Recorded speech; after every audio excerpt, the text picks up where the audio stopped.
പട്നയിലെ കൈമൂർ ജില്ലയിലെ ദുർഗാവതി നദിയിൽ ഞായറാഴ്ചയാണ് രണ്ട് വ്യത്യസ്ത സ്യൂട്ട് കേസുകളിൽ രണ്ട് പുരുഷന്മാരുടെ അഴുകിയ ശരീരഭാഗങ്ങൾ നാട്ടുകാർ കണ്ടെത്തുന്നത്. നദിക്കരയിൽ നിന്നും ദുർഗന്ധം വമിക്കുന്നത് ശ്രദ്ധിച്ച പ്രദേശവാസികൾ സ്ഥലത്ത് പരിശോധന നടത്തിയതോടെയാണ് സ്യൂട്ട് കേസുകൾ കണ്ടെത്തുന്നത്. സ്യൂട്ട് കേസുകൾ പരിശോധിച്ച പ്രദേശവാസികൾ കണ്ടത് അതിനുള്ളിൽ കുത്തി നിറച്ച നിലയിലുള്ള വെട്ടിമുറിച്ച മനുഷ്യാവശിഷ്ടങ്ങളാണ്. രണ്ട് മൃതദേഹങ്ങൾക്കും തലയില്ലായിരുന്നു. നാട്ടുകാർ ഉടൻ തന്നെ രാംഗഡ് പോലീസ് സ്റ്റേഷനിൽ വിവരമറിയിക്കുകയും പോലീസ് സ്ഥലത്തെത്തുകയുമായിരുന്നു. കൈമൂർ SP ഹരിമോഹൻ ശുക്ല ഉൾപ്പെടെയുള്ള മുതിർന്ന പോലീസ് ഉദ്യോഗസ്ഥർ സ്ഥലത്തെത്തി. ഒപ്പം ഫോറൻസിക് സംഘം സ്ഥലത്തെത്തി തെളിവുകളും ശേഖരിച്ചു.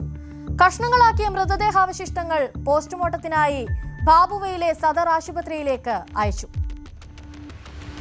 आज ये दुर्गावती नदी है जो हमारा भभुआ थाना और मोहनिया थाना और रामगढ़ थाना को मिलाने वाला बॉर्डर जो है उसी में ये पुल गुजरता है. पुल के नीचे ही दुर्गावती नदी है. उसी में आज सुबह ग्रामीणों द्वारा देखा गया कि कुछ बॉडी के पार्ट यहाँ पर तैर रहे हैं. इसके बाद हमारी टीम आई है, फॉरेंसिक टीम है, फोटोग्राफिक टीम है और हम लोगों ने बॉडी के अलग अलग पार्ट यहाँ पर कलेक्ट किए हैं.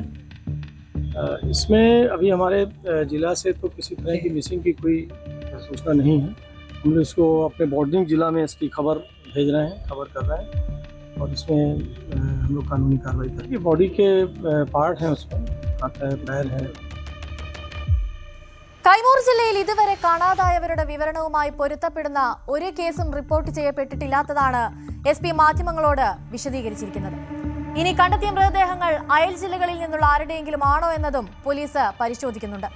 ഏറ്റവും നിർണായകമാവുക ഫോറൻസിക് റിപ്പോർട്ടാണ്.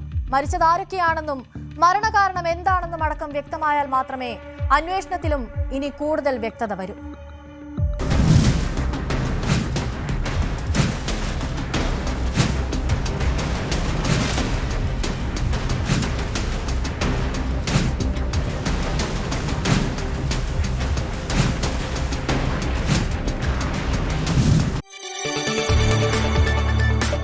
കൂടുതൽ വാർത്തകൾക്ക് News 18 Keralam YouTube channel subscribe ചെയ്യുക.